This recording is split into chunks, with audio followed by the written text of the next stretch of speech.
enkel nog om de eerste spreker aan te kondigen. Onze eerste spreker is John Sellars en hij zal vanavond praten over de voordelen van de Hellenistische filosofie.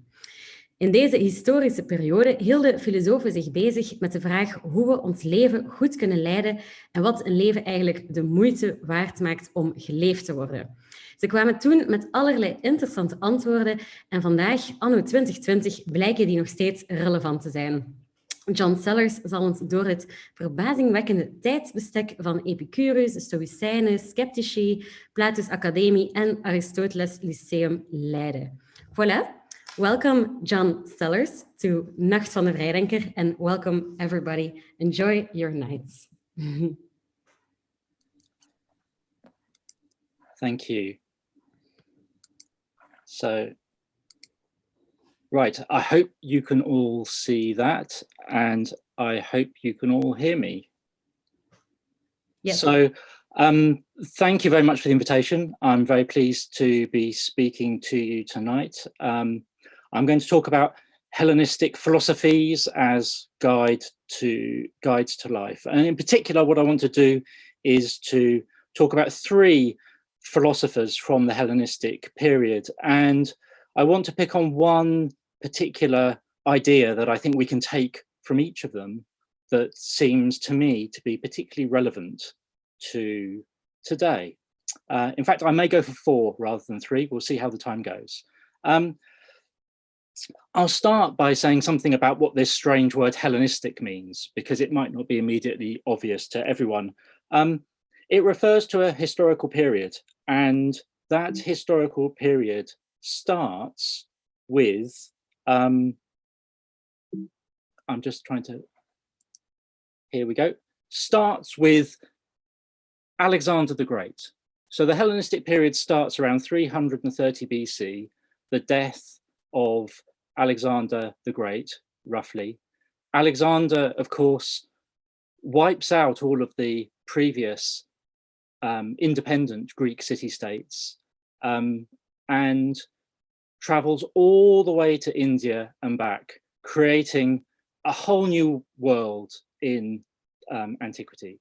We suddenly have the spread of Greek culture across what we now think of as the Middle East, and as I say, all the way to India. And after Alexander's death, his successors, his generals, divide up this vast kingdom covering the Eastern Mediterranean and much of the Middle East into three large kingdoms. And so when we talk about the Hellenistic period, we're talking about the period in which these three kingdoms reigned. So it's a very cosmopolitan period with interaction between lots of different cultures. And that period ends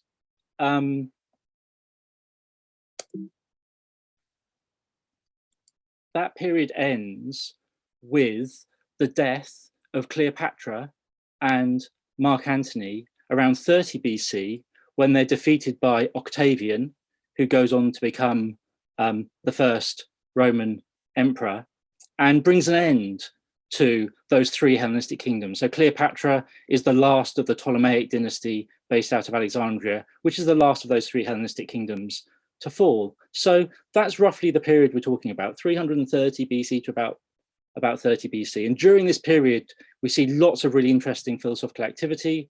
We see new philosophical schools develop. And I want to talk about three philosophers who are active in that period that develop schools. The first of those is going to be Pyrrho, whose ideas are later taken up by a range of thinkers, and it becomes what we now know as Pyrrhonism, Epicurus, Epicureanism, and then Zeno, who is the founder of Stoicism. So I want to talk a bit about these three Hellenistic philosophers. They're all active around the beginning of that period, so around 300 BC, and pull out some key themes from their work that might still be useful for us today. So let's start with Pyrrho. The reason why I want to start with Pyrrho is that he connects with the historical story that I just told you, because Pyrrho travels with Alexander the Great all the way to India. And while he's in India, he meets with a series of Indian wise men. In the Greek sources, these are known as gymnosophists, the naked wise men of India. And Pyrrho meets these people, and according to our ancient sources, he was inspired to his own philosophy from the ideas or the example of these Indian wise men. And we don't know the identity of these Indian wise men. There's been lots of speculation. A number of people have suggested they may have been Buddhists, but we don't know.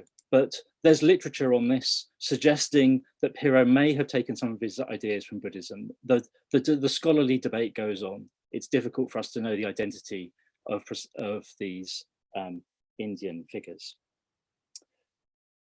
Now, what was Pyrrho's philosophy? What did he, in principle, learn while he was in India?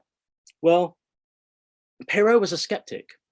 He thought that there was nothing that we could really know for sure.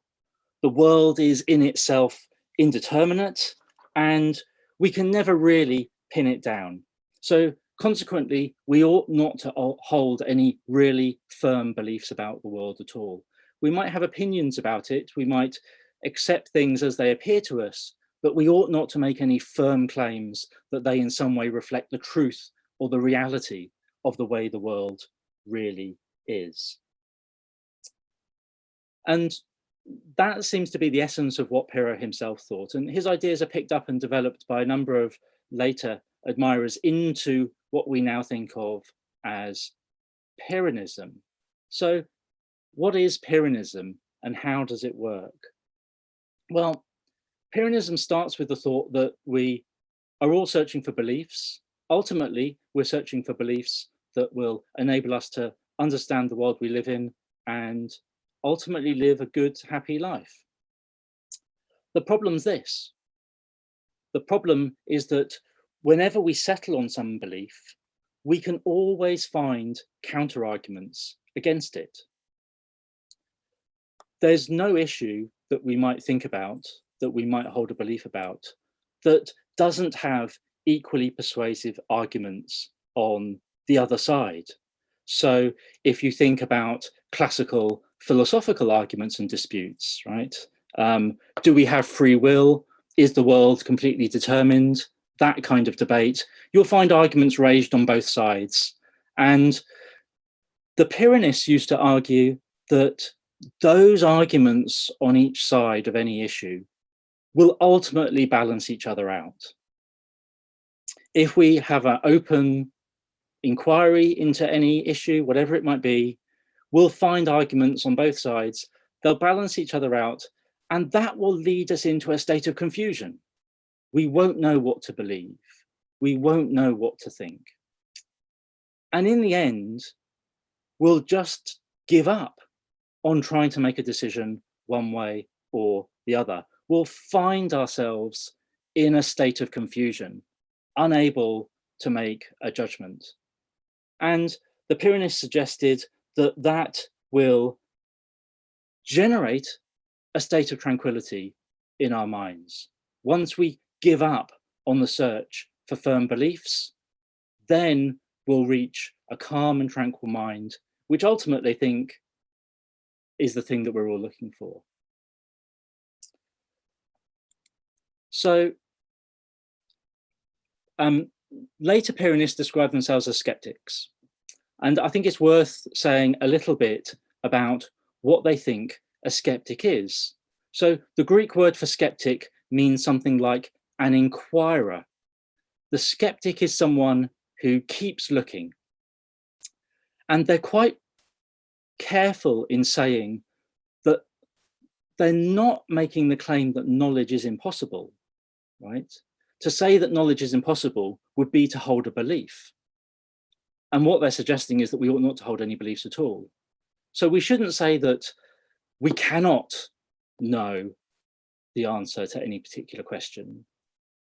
We should simply keep an open mind, accepting the most plausible appearances that present themselves to us without making a firm judgment either way. And as I've said, they think that if we can do this, if we can embrace a life without dogmatic belief, then we'll be able to live a life of tranquility. Now, to illustrate how we get to this point, they often used to use a nice example, an anecdote around an ancient Greek painter, Apelles. Here's a representation of Apelles doing a painting. The story goes like this. Apelles was painting a scene of a horse charging into battle. And he'd almost finished this painting. There was one last bit to do. He wanted to create the image of froth in the horse's mouth, to show it excited as it ran into battle. And he couldn't do it. No matter how hard he tried, he couldn't quite get the effect that he wanted. And in the end, he just gave up in frustration and threw the sponge that he used to clean his brushes with at the canvas in disgust. And the sponge hit the painting in exactly the right place, and it generated exactly the effect that Apelles was after. And he had the froth that he wanted on the painting after all. And the Pyrrhonists say that our search for a good, happy life is a bit like this. As soon as we stop really striving to try to get it, as soon as we give up trying to find the right beliefs that we need in order to live a good life, we'll get what it was that we wanted altogether. The key, if we want to live a happy, calm, tranquil life, is to stop striving for firm beliefs. So if you've ever been in a heated debate over some contentious issue, for instance, with a group of friends, and in the end you think, you know what, I'm not that invested in this. I don't feel the need to take sides. I don't care about it quite that much. I certainly don't want to lose a friend over this particular issue. That's perhaps something like the view that the Pyrrhonists suggest that we ought to take. So they'd say, we shouldn't be dogmatic. We should always keep an open mind. We should never claim to have the definitive answer on any issue. And if we do that, we'll be able to achieve a calm and tranquil life. And that strikes me as one lesson we might be able to take from this particular school of Hellenistic philosophy that seems particularly relevant to us today, if we think about contemporary politics, social media, and all of the issues that are faced in a number of countries these days. Don't be dogmatic, keep an open mind, never claim to have the definitive answer. I think this is a valuable lesson that we can take from Pyrrho. Okay, so let me move on to my second Hellenistic philosopher, Epicurus. Now, in many ways, Epicurus seems like a surprisingly modern philosopher. He was a materialist that thought that everything was made of atoms and there was nothing else, nothing supernatural. He was an empiricist, so he thought all of our knowledge and information comes via the senses. And he was also a hedonist who thought that the one thing that people ultimately want is pleasure. Now, the important point that we need to stress with Epicurus is that when he says that he thinks that what we want in order to live a good life is pleasure, what he's got in mind is not excessive physical pleasure that we might associate with the word hedonism today, but in fact something far more modest.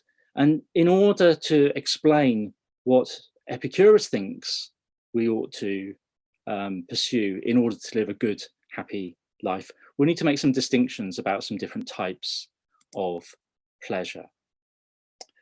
So the first one's very easy. He draws a distinction between physical pleasures and mental pleasures. And Epicurus thinks that it's mental pleasures, in fact, that matter most if we want to live a good life, not the physical pleasures of food and drink and so on. And I'll come back to that distinction a bit later on. The second distinction, which is really important, is a distinction between two types of pleasure, which I'm going to call active and static pleasure. Now, active pleasure is the sort of pleasure you get from something like eating food. Any physical process that you enjoy would count as an active pleasure. So eating food would be a good one. And Epicurus wants to contrast that with what he calls static pleasure. Static pleasure is the contentment that you experience after you've eaten the food. So in this case, the contentment or the satisfaction of not being hungry. And Epicurus thinks that people often underestimate this distinction. They focus on the active pleasure, they think it's all about the eating, but in fact it's not.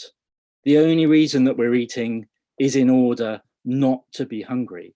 And it's that static pleasure that really is the thing that's most important. That's the thing that we're really after.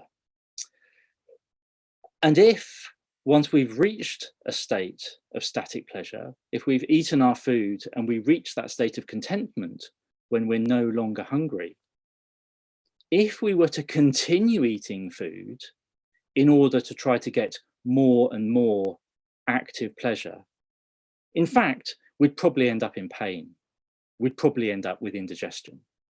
So he thinks there's a limit to the amount of pleasure that we can pursue. There's a certain amount of active pleasure we can enjoy, but it's in order to get to this static pleasure, this state of contentment of not being hungry.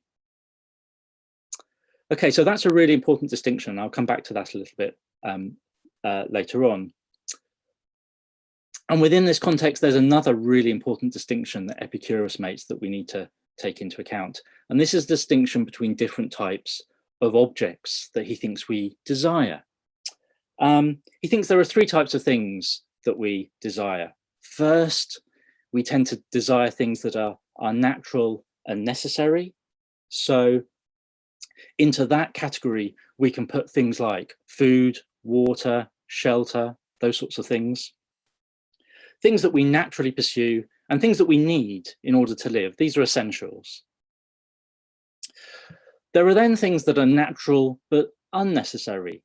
So, for instance, very nice, expensive food, very fancy clothes that don't just keep us warm, but they also look nice or signal our social standing and things like that.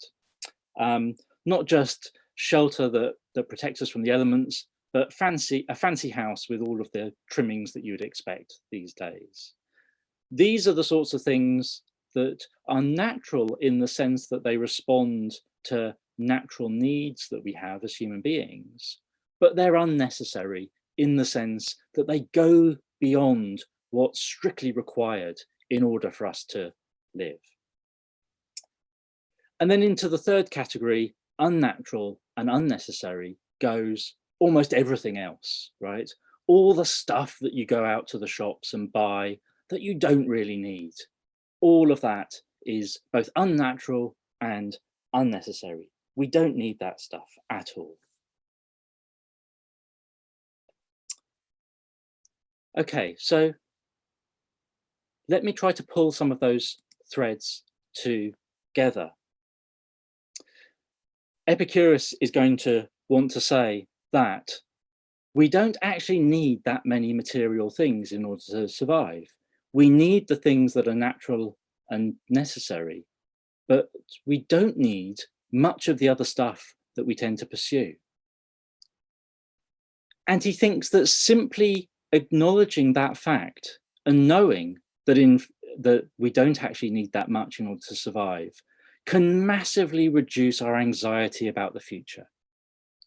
Just knowing that we don't need very much can take the pressure off us.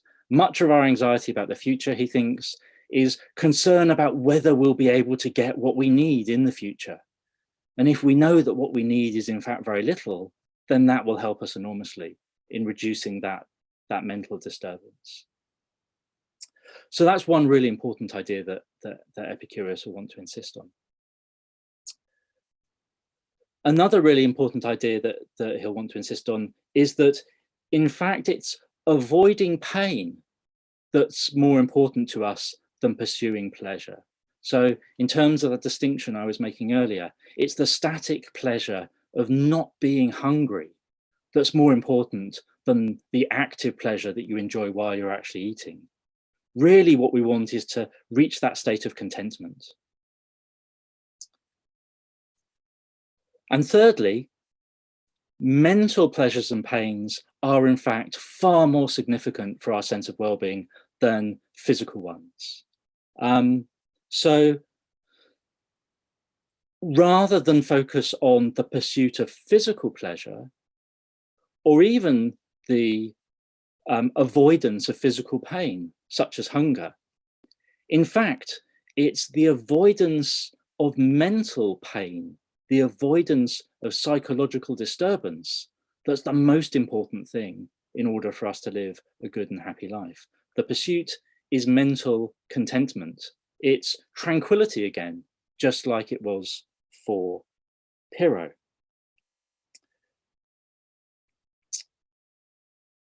Okay, so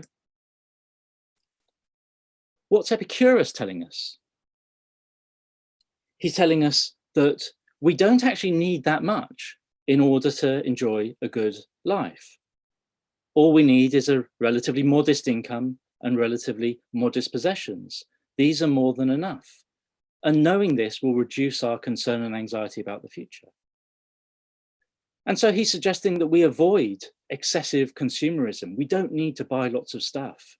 In fact, the less we buy, the more we realize we need very little, the happier we will be. And again, that seems like a highly relevant lesson to today if we think about current concerns about the environment, the depletion of natural resources, and so on. What we need to do, Epicurus is going to advise us, is to focus on avoiding mental distress rather than the pursuit of endless physical pleasures. And that way, we'll be able to reach a calm and tranquil life. Okay, so that's our lesson from Epicurus. Let's move on to our third Hellenistic philosopher, Zeno. Now, Zeno's the founder of Stoicism, and like Epicurus and Pyrrho, he's active at the beginning of that period, around 300 BC. This is the Stoa in Athens, where the Stoics used to meet. One of our sources does say that his very earliest followers were known as Zenonians, just as Epicurus's followers were known as Epicureans. But very quickly, they came to be named as Stoics after the place that they used to meet in Athens. None of Zeno's works survive, unfortunately. So in what follows, I'll refer to a number of later Stoics as well, including some that come after the Hellenistic period proper and into the Roman period, but we'll get to those in a moment.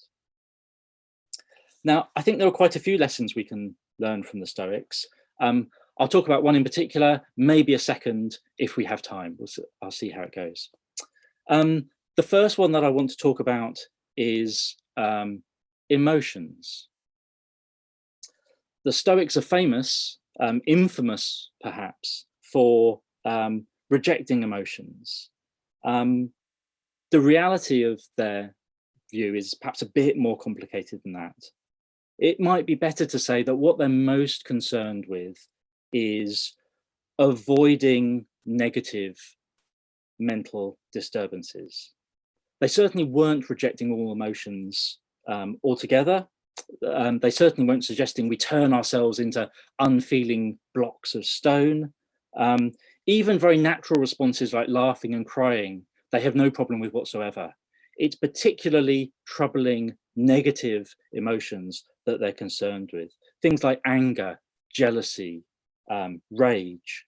The much later Roman Stoic Seneca, writing in the 1st century AD, writes a whole treatise on anger, and in particular, how dangerous anger can be in politics. That's what he's most concerned about when he's concerned about the emotions. And that's what the Stoics have in mind when they say we ought to avoid emotions. So what do they think emotions are, and how might we avoid them? Well, they think emotions are the product of value judgments that we make. And because they're the product of value judgments we make, they're something that is within our control. So how does this work? Well, I mean, let me give you a couple of examples. Let's say you see something, you make a value judgment that that thing is good, and having made that value judgment, you consequently desire that thing, right? And if you are unable then to get that thing that you've judged to be good, then you feel an emotion of frustration or annoyance. If you think someone has insulted you, and you think that in saying something bad about you, they've harmed you in some way, then that will generate the emotion of anger within you. The thing that's generating the emotion, though, is not the external thing, it's how you think about that external thing. And so as a consequence, the Stoics think we ought to focus on the facts of any given situation rather than what we think about it. So here's a little passage from a much later Stoic, the Roman Emperor Marcus Aurelius, writing around 170 AD. He says, "Do not say more to yourself than first impressions report, the thing you first experience. You've been told that someone speaks evil of you. That's what you've been told. You've not been told that you are injured," right? So if you think that you've been harmed, that's only because you've judged that you've been harmed. That's not something that's actually happened.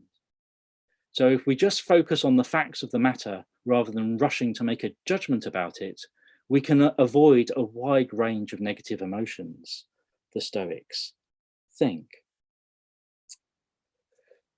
Okay, so that makes it sound as if the Stoics think that emotions are within our control. And in some sense, they do think that.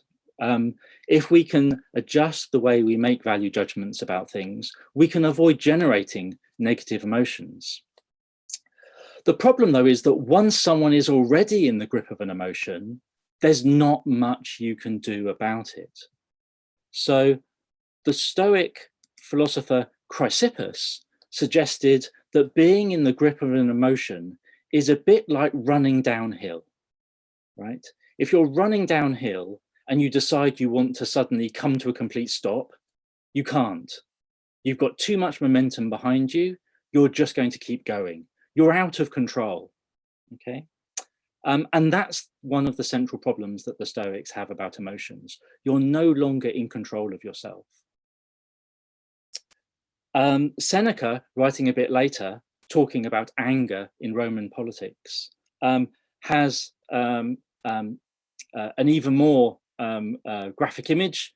He says, the angry person is like someone who's thrown themselves off the top of a tall building and they're hurtling towards the ground and there's nothing they can do about it. The angry person is out of control. And what we want to do, what the Stoics think we want to do, is to avoid ever getting into that situation where we're out of control and we can no longer manage the way in which we respond to situations. As we all know, you can't reason with someone when they're angry, right? So if any of you are in a relationship or any of you are married, if any of you have had an argument with your partner, you'll all know that you cannot reason with someone when they are angry. You have to wait for them to calm down before you can then have a rational discussion again. And once someone is angry, they'll be quick to make impulsive judgments about other things and continue to fuel that negative emotion. So What's the answer to this? Well, the Stoics suggest that what we need to do is open up some space between the experiences that we have of the external world and the judgments that we make about them. All too often they think we make our value judgments about things we experience almost instantaneously without ever pausing to think and reflect on whether the judgments we're making are appropriate or not. And so they suggest a range of techniques in which we might be able to train ourselves to slow down a bit and open up a space in between receiving an impression of what's going on in the world and then making a judgment about it. And if we can do that, we can perhaps avoid some of the value judgments that might lead to these negative, violent emotions. Now, to give us a sense of how this might work, I've got another passage, again, from Marcus Aurelius, writing much later, but drawing on these core Stoic ideas that were developed much earlier on. And I want to spend just a moment or two to read through this and comment on it. It's a kind of an example of the sort of training that the Stoics had in mind. So he says to himself, this is a wonderful start. I love this opening line. He says, say to yourself in the early morning, I shall meet today inquisitive, ungrateful, violent, treacherous, envious, uncharitable men.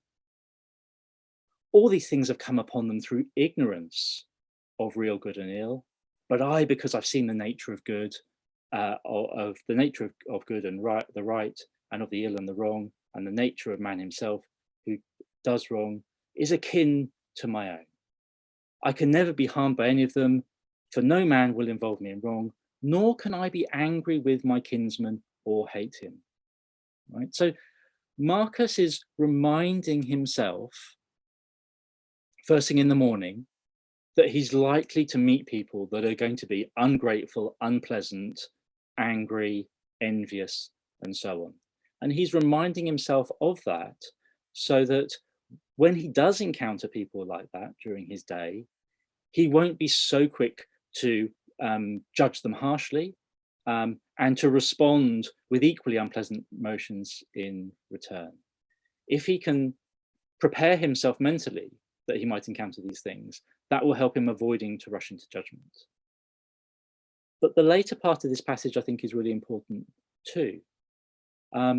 He says, none of these people who act in this unpleasant way are doing so out of choice. Anyone who's caught in the grip of any of these negative emotions is doing so out of ignorance, because who in the right mind would choose to be like that? No one would like to be ungrateful, envious, angry, treacherous, and so on. Anyone who behaves in that way does so because they don't really know how they ought to be acting. And knowing that, or reminding himself that no one would choose to live like that, means that Marcus thinks he ought to respond to those sorts of people, not by returning anger back at them, but with some compassion. So this is one technique that Marcus is using to try to control his own emotional reactions to people that might be behaving antisocially. And that seems like a really useful lesson that we can learn from Stoicism.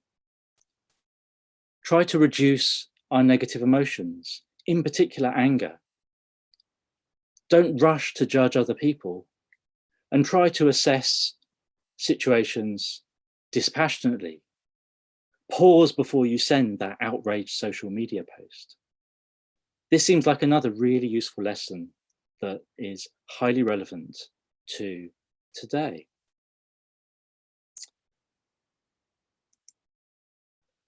Okay, let me say a little bit more. That's my third lesson from the Stoics. There's another little bit I can say about the Stoics as well that I think is also highly relevant to today. The Stoics will reflect on what we need in order to live a good life. And they will insist that the one thing that we need in order to live a good life is a rational, virtuous character. If we can develop the right character, the right frame of mind, that's all we need in order to live well, they suggest. The external circumstances that we find ourselves in are not so important. There might be some things that we might prefer to have. We might all naturally prefer to be healthy, to be wealthy, successful, and so on. And we might all naturally prefer to avoid their opposites. No one in their right mind would want to be ill or poor or so on, they would suggest.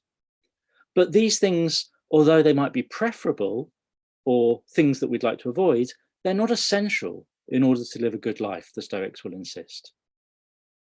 And so consequently, they think that we can be happy whatever the circumstances we might find ourselves in, no matter how difficult or troubling or adverse the situations we find ourselves in. If we have the right, rational, virtuous frame of mind, then we can live well. And you can see one of the reasons why they're so concerned about emotions, particularly negative emotions like anger, is precisely that they will upset and destroy that rational, virtuous frame of mind that they think is the one thing that we need in order to live a good life. So the Stoics think that we can thrive in adversity. Even in the most difficult situations, we can still live well. And I mentioned Seneca slightly earlier on. Seneca also writes about adversity and how to deal with it. And he points out a number of things about adversity. He says, it's not just that we can cope with difficult situations. He thinks we can actually benefit from difficult situations. Adversity may actually be good for us in some ways if we radically change the way in which we think about it. And he suggests three things that we might take as positives from adverse situations. So first, he says, it's only when we're tested by difficult circumstances that we find out who we really are. We might all like to think that we would be courageous in a difficult situation, but how do any of us actually know? None of us really know how courageous we would be unless we're actually faced with the test. And then we know whether we're going to step up and do the right thing or whether we're going to run off.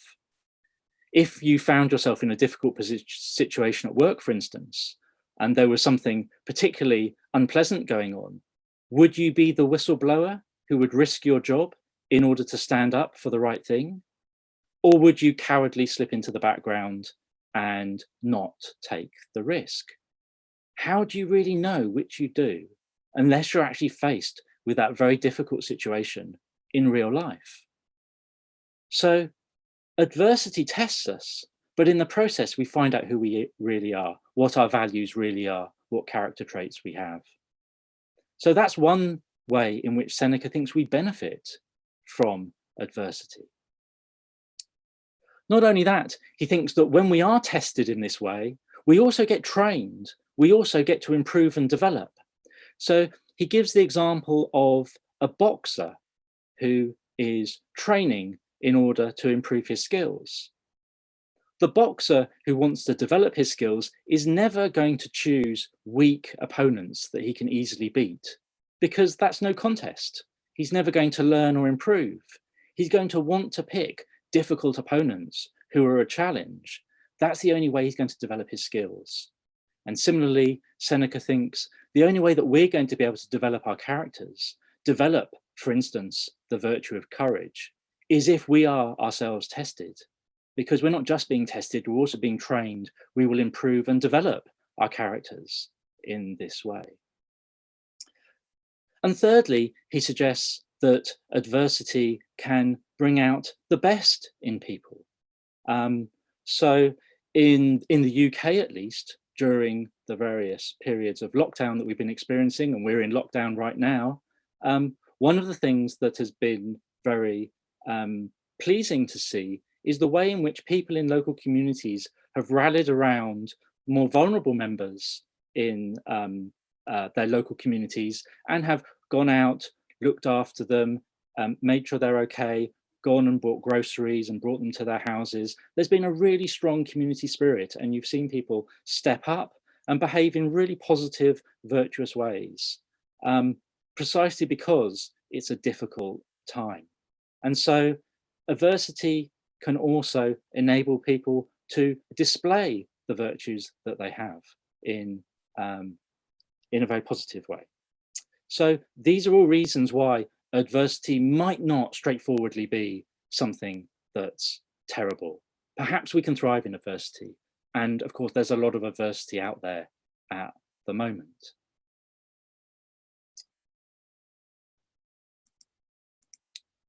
Okay, so 3 Hellenistic philosophers, 3 schools of Hellenistic philosophy, and 3 lessons in particular that I think we can take away from them, all of which seem really relevant at the moment.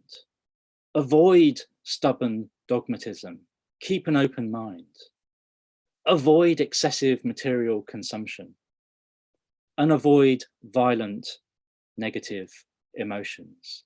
And then that 4th lesson I'll add on the end, think about adversity. What can we benefit from difficult situations rather than simply focusing on the negatives?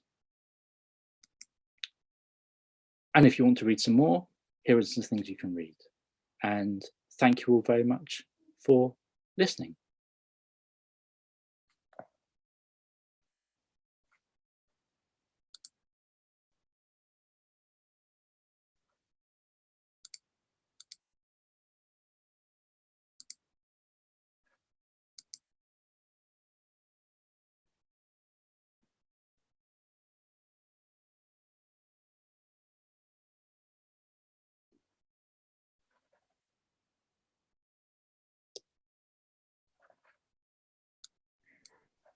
All right, thank you very much, John.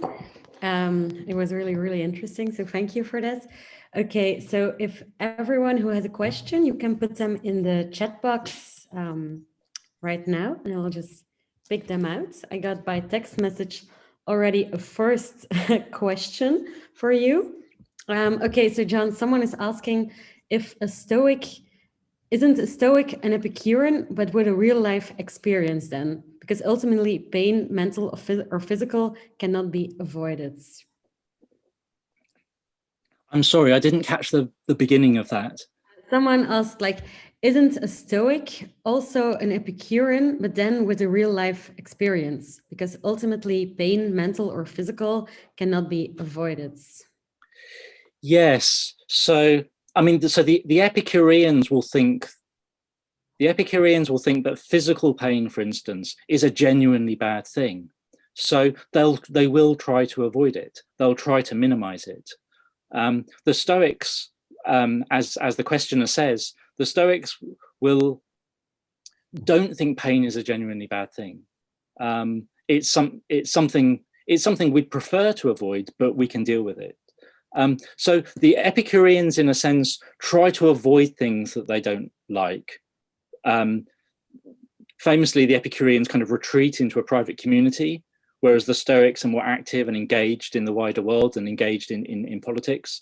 So the Epicurean response to physical pain would be to try to minimize it as much as possible because it's a genuinely bad thing.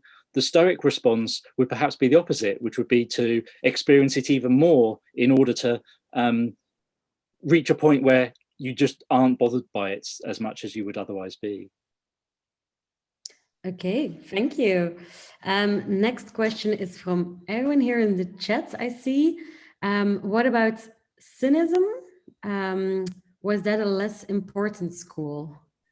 Yes, that's a good question. So the Cynics were a little bit earlier than the Hellenistic period. They're around the same time as the beginning. So Diogenes the Cynic, very famous, around the same time as Alexander the Great, who I mentioned at the very beginning.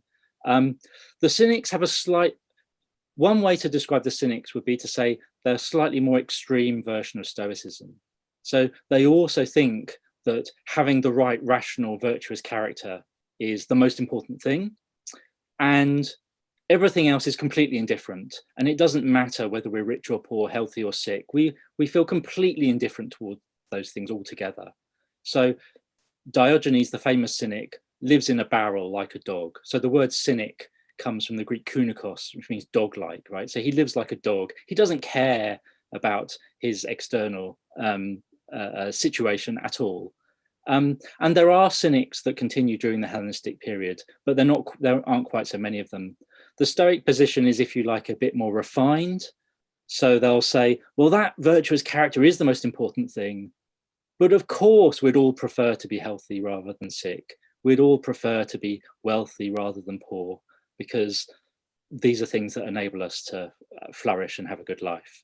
The cynic life is perhaps a bit too harsh. Okay, from cynicism, is someone saying it's called actually, to periodism. So would they keep an open mind to any idea? Like, for instance, we can denounce fascism as wrong. Would they consider such an indictment as a dogmatic belief? Yes, that's a good question. So I take it they would, and I can understand why people might feel a bit uncomfortable about that. But they would certainly deny the claim that it has any truth. So we could phrase this in different ways. I think they'd be concerned about any dogmatism in politics, even a kind of liberal dogmatism. Anyone who claims that they have the answers automatically ought to be suspicious to us, I guess they would say. Okay, thank you. Okay, another question. Why has humanity still not learned from the ideas from wise philosophers from 300 before our time? Yeah, I mean, that's a good question. I mean, so these ideas were incredibly popular in the Roman period. And so people did learn from them a lot then. I mean, in late antiquity, you have the rise of Christianity, and that tended to be the worldview that dominated in the West, at least, for quite a long time.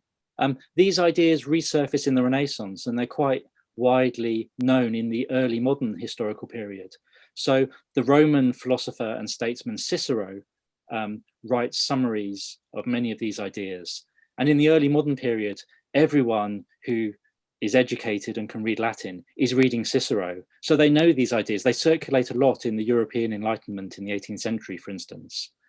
But since then, over the last couple of hundred years, they've not been quite as widespread as they were in say the 17th or 18th centuries. But there are lots of people interested in Stoicism today, and it's beginning to have a bit of a comeback. So perhaps these ideas will become a bit more widely known. Okay, thank you for your answer. I was asking myself sometimes the same question, so I like the question. Oh, okay, we still have quite some other questions in the chats from Ella. Ella is asking, like, if we focus on facts and not thoughts, wouldn't that make us lose what makes us human? Like, we tend to forget our instincts. Isn't it better to accept them? Otherwise, wouldn't we be living in a utopia while denying our reality? Yeah, sure. So I mean, so I take it that we're talking about the Stoics. The Stoics don't suggest that we have no instincts whatsoever. So they acknowledge that we have a series of instincts, right? We have an instinct to self-preservation. That's why we would rather be healthy and well off rather than ill or poor. That reflects an instinct of self-preservation. We also have social instincts. We care for those people that are close to us, and we look after them. So that those kind of human instincts, the Stoics think, are still there and part of a rounded human life. Okay.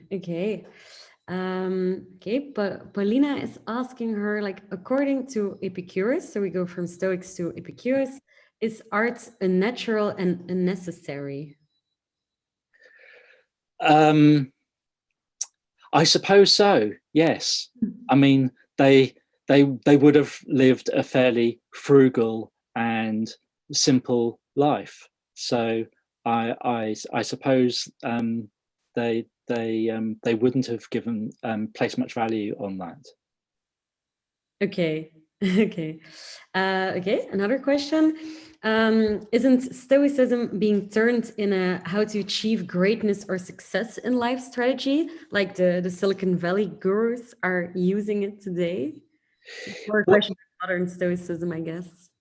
yes, I mean there has been an element of that. So there are some kind of Silicon Valley people that want to take certain ideas from Stoicism and say, look, you can take these certain ideas about resilience and that will make you more successful and you'll be able to make more money and so on and so forth. But that misses the point of Stoicism, right? That assumes that success and making lots of money is what a good life looks like. And the Stoics explicitly deny that. And there are a lot more people around today who are interested in Stoicism as a guide for life, who don't go down that route and are interested in Stoicism precisely because it has a series of ethical values and they're looking for that kind of guidance. So I would say the Silicon Valley Stoics are only one very small group, and they're not the whole story of the modern interest in Stoicism. Luckily. Then, well, who hasn't asked a question? Someone asked a question about Marcus Aurelius. Like, if he isn't a little bit overly pessimistic, like in comparison to Seneca and especially to Epictetus, who is, as Kasia says, even funny with his sarcasm, humor, etc. Yes, I mean that's interesting. So those three Stoics all have very different temperaments, I think, and you're absolutely right. Epictetus can be very funny, and there's lots of humor in him. But I don't think Marcus Aurelius is pessimistic. I mean, this is a subjective judgment.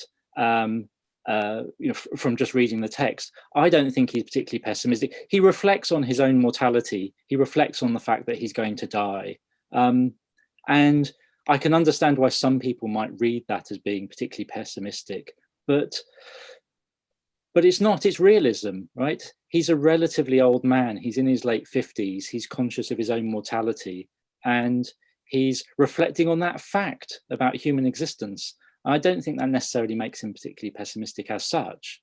It makes him a realist. I don't think that's a bad thing. No, it really isn't. Okay, I think there's one last question now. Erwin as well is asking if there is a school that instead of a calm and tranquil life, that suggests like a passionate, exuberant life. Yes, that's a good question. So I said that Epicurus was a hedonist, and there were other hedonists out there who thought that lots and lots and lots of physical pleasure was the answer, as much as possible. And so they were the kind of exuberant hedonists. And in fact, I think much of what Epicurus has to say about pleasure is precisely trying to distance himself from that type of hedonist. So we do find those sorts of hedonists in ancient philosophy as well, yeah. But they're not particularly successful, interestingly. There's a brief flourish and then they're gone. So they don't really stand the test of time, whereas the Stoics and Epicureans are popular for centuries in the ancient world. Okay, thank you very much, John. I think those were the questions for tonight. If you have one question, anyone, you can just ask it right now, like eenmaal, andermaal. And otherwise, yeah, thank you very much, John, for being here at Nacht van de Vrijdenker and for kicking off this mini marathon. Voilà. Thank you very much. It's been good. I think just Niels has one more question. Is that okay? Of course. Okay, Niels, go ahead. I think he's typing. Yeah, we finished a bit earlier, so we're ahead of time.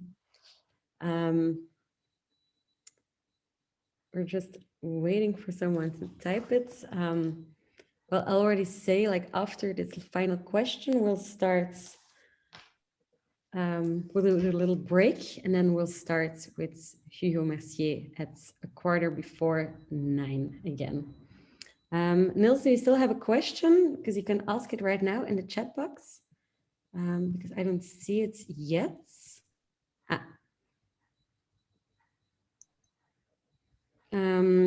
Yeah, I can see it.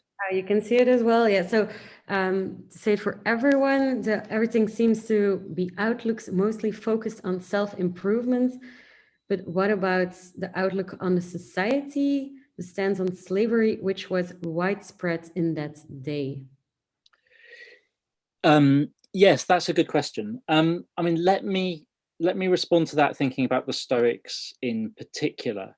So let me try to put it like this.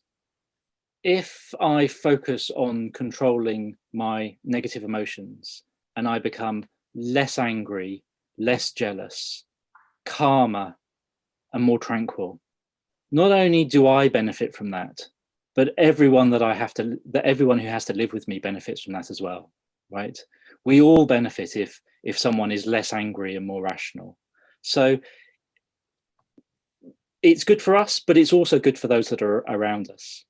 And the Stoics would also want to insist that we are by nature social animals, and we need to acknowledge that. So in the passage from Marcus Aurelius that I mentioned briefly in the lecture, he makes a point of highlighting the fact that these people that he encounters that may be stroppy and grumpy and all the rest of it, they're his fellow human beings, and he shares something in common with them, and he needs to remind himself of that rather than treating them as opponents or enemies. So I think there is a nice social component to that as well. Okay, thank you very much. Normally I would ask everyone for a small applaud now. Everybody can do that, but nobody will hear it. So that's the digital age these days. Oké, iedereen, dank jullie wel voor jullie vragen. John, thank you a lot for your lecture this evening, het Nacht van de Vrijdenker. Oké, nu gaan we een korte pauze houden van een kwartiertje. Pak iets om te drinken, verzet u even, iets om te eten.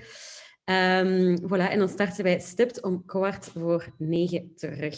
Nog eventjes voor de mensen die daar straks iets later waren en in de wachtzaal zaten en dus niet binnenkonden tijdens de lezing van John Sellars. Geen zorgen, daar hebben wij aan gedacht. Je kan de lezing dan ook herbekijken volgende week. Dus geen zorgen, je hebt niks gemist for now. Voilà. Maar fijn dat jullie er allemaal zijn vanavond. En voilà, houden we nu even een kwartiertje pauze en ik zie jullie terug om 8:45 voor Hugo Mercier. Merci.